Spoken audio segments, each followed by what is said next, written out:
nggak habis pikir, ada istilah radikal, ada istilah apa keras, ada istilah keras itu apa, radikal itu apa, terus lunak itu apa.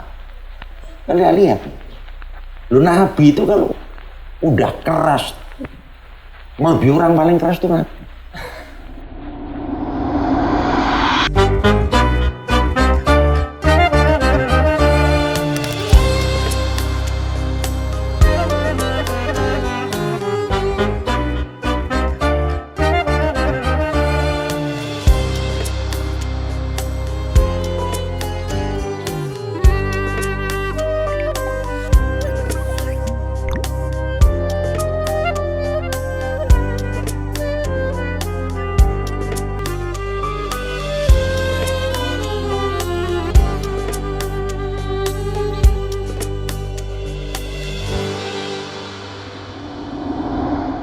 Balik ketegasan jenengan tuh, ini kan ya mampu untuk intinya eksis dengan sekolah-sekolah.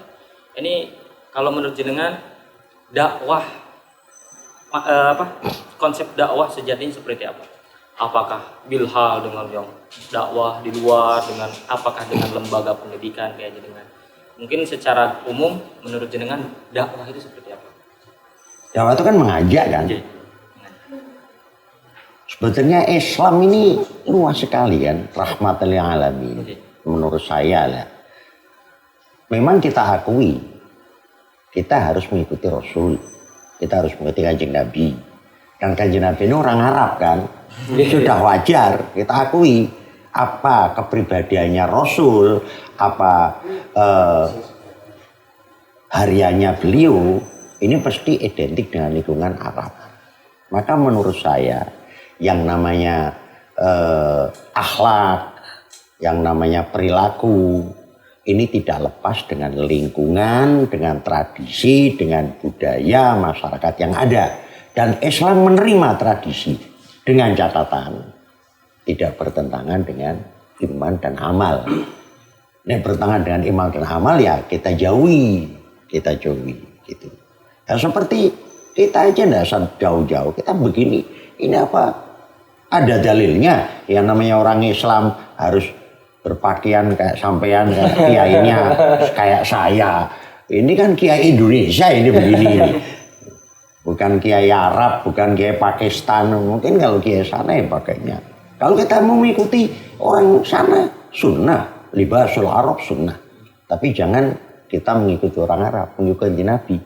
Tapi kira-kira berpakaian, taruh berpakaian ala sana itu kira-kira bisa diterima nggak di lingkungan? Berarti kita yang menyesuaikan lingkungan. Iya, menyesuaikan lingkungan, tapi ada catatan. Catatannya bertentangan nggak dengan syariat. Kalau bertentangan ya tidak bisa kita ikuti. Kalau nggak bertentangan ya kita ikuti aja. Kenapa tidak? Itu banyak sekali itu kata-kata. Istilah sesaji, istilah orang ziarah kubur. Ya biarin namanya sesaji, yang penting kan sajinya itu tumpengnya, ingkungnya, biarin orang Jawa mau bikin kayak apa. Mereka dicaoskan ke simbah, ke kuburan. Nah ini yang perlu kita benerkan. Yang perlu kita benerkan. Dicaoskan ke mbah sampean itu tengah alam bariyah. Niki makanannya mengurip. Oh berarti itu orang Jawa itu kalau yang namanya sesaji, yang namanya atur kepada alam barzah para luhur itu kan sudah punya keyakinan, kita jejekan makanannya sudah seperti apa model, mau dibikin nasi tumpeng kuning model apa tetek bengek udahlah itu, mau kalau perlu ayamnya mau ayam yang apa itu ayam chicken udah terserah lah itu variasi lah, itu kita makan bersama, pahalanya kita aturkan. Ada tetap ada esensi sodakoh ya dikasihkan. Ya itu sebetulnya kan cuma teknis dakwah aja. Wajadilhum billati hiya ahsan itu. Jadi kalau saya nggak habis pikir, ada istilah radikal, ada istilah apa keras, ada istilah keras itu apa, radikal itu apa, terus lunak itu apa. Kalian lihat, Lu Nabi itu kalau udah keras, lebih orang paling keras tuh Nabi. Dalam hadisnya kan banyak. Gara-gara orang nggak mau jamaah, Nabi mau bakar rumah itu. Iya, subuh-subuh lihat masjid kosong, Nabi pulang, ya Aisyah, ambilkan api. Untuk apa? Mau saya bakar lingkungan sini. Ya malaun. Bilang ya malu kalau Anda nggak mau keluar rumah, saya bakar rumah Anda. Keras banget, ya keras. Tapi lihat aja konteksnya. Mau malamnya barusan pengajian, mereka sanggup untuk berjamaah di pondok lah, di pesantren Anda. Itu kalau kita lihat kan kelihatannya kan galak banget, tahir, nggak boleh keluar, ketat, nggak boleh kenal dengan cewek. Wah pokoknya nggak betah, itu nggak mendidik namanya. Orang banyak sekali yang melihat pesantren kan nggak mendidik. Itu suatu pendidikan yang yang ekstrim atau pendidikan yang tidak mendidik itu namanya. Mereka nggak bisa dengan kiai harus begini-begini. Padahal mereka nggak ngerti tata caranya mereka. Itu namanya pendidikan. Militer dah contohnya. Kalau di militer itu ya sama dengan pesantren. Gualanya nggak karu-karuan di pesantren. Disiplinnya. Ya itu pelatihan disiplin. Kalau kita bicara dakwah. Lagi dah. Nah, kemudian ini yang menarik di Al-Iman. Al-Iman ya. Ini kan dakwahnya dakwah mix kalau bahasa sekarang Mbak ya kan. Jadi dicampur. Jadi ada sebagian dari yang mulai dilihat dari Instagram, mungkin kan Al-Iman Bulus itu mengikuti zaman ya. Mengikuti zaman. Wa basairu ala kulli zaman. Ya. Jadi gini kan, ada yang tradisional kayak boleh gendangan, di sini kan kayak lalaran pakai gendangan. Ini kan untuk ya maaf, ini untuk kalangan luar itu kan hal yang belum lumrah. Kok lalaran atau pakai gendangan? Saya katanya santai kok malah gendangan. Ya. Saya seperti itu. Kenapa memilih seperti itu dan diperbolehkan? Mereka itu sebetulnya tidak saya suruh, maunya sendiri. Ya. Tapi kita ngerti, mereka kan gedubrakan gendangan cuma untuk semangat aja. Kalau nggak pakai itu kan nggak semangat, ngantuk. Biarin aja, yang penting nggak ganggu aja. Yang penting nggak ganggu ya. Nggak masalah. Jadi untuk memotivasi anak-anak. Cuma untuk motivasi aja mereka. Ya kalau misalnya nggak gitu, ntar yang lalaran ngantuk. Iya, supaya sebagai penyemangat aja tuh, mau penyemangat aja mereka. Sama-sama nggak apa-apa. Boleh-boleh aja. Boleh-boleh. Kadang kan, wah itu gendangan, lima kayak guyon dan sebagainya. Tapi selagi itu esensi lalarannya ya bener, ya itu kan nggak. Ya itu yang penting targetnya di situ. Targetnya di situ. Penting nggak ganggu aja, nggak apa-apa. Dan endingnya juga manfaat, mereka jadi hafal, jadi nggak ngantuk.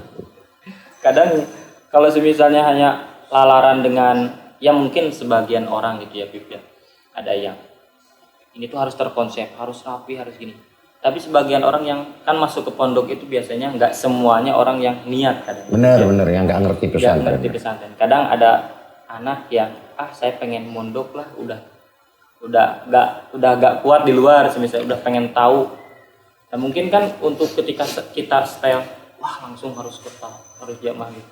Ya mungkin tertariknya dengan hal-hal seperti itu gitu. Dengan cara ada gendangan nih, ikut dulu gendangan. Ya, ini alhamdulillah akhir-akhir ini di mana-mana. Ini sudah mulai berubah.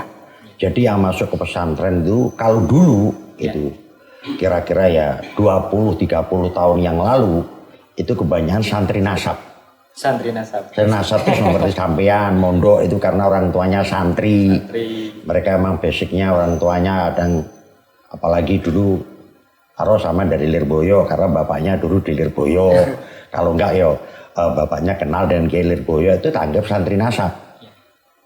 Kebanyakan mereka para santri itu di mana aja, bukan di mana aja. Kebanyakan orang desa.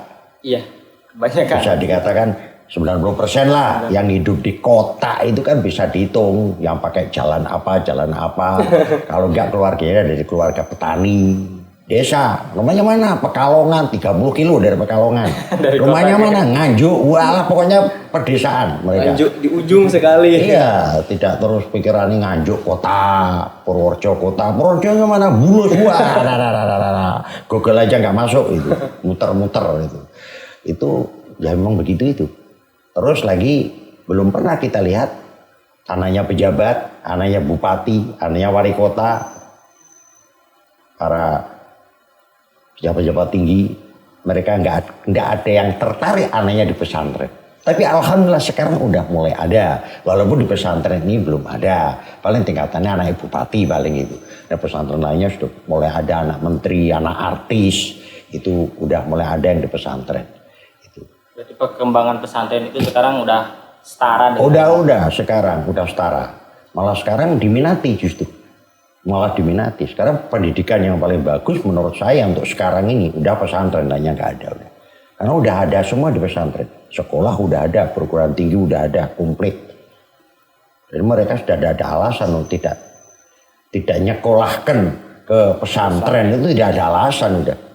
Dan mungkin kelebihan pesantren itu kalau di luar katakan hanya dididik oleh guru dan sebagainya itu dari jam 8 semisal atau jam 7 cuma sampai jam 3 mentoknya di sana.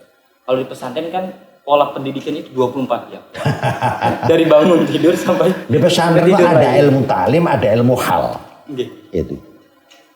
Hal itu nggak kalah loh. Ilmu talim jelas teori. Ilmu hal kita bergaul dengan teman, kita kemandirian, itu kan suatu pergaulan, suatu pendidikan yang langsung. Hal itu kan langsung, yang praktek. Gitu. Contohkan. Ya makanya ya mutokharijat pesantren biasanya di masyarakat nggak susah. Hidup apa aja bisa dia, dan harus bisa. Pas hidup susah ya terima, hidup enak ya banyak syukurnya.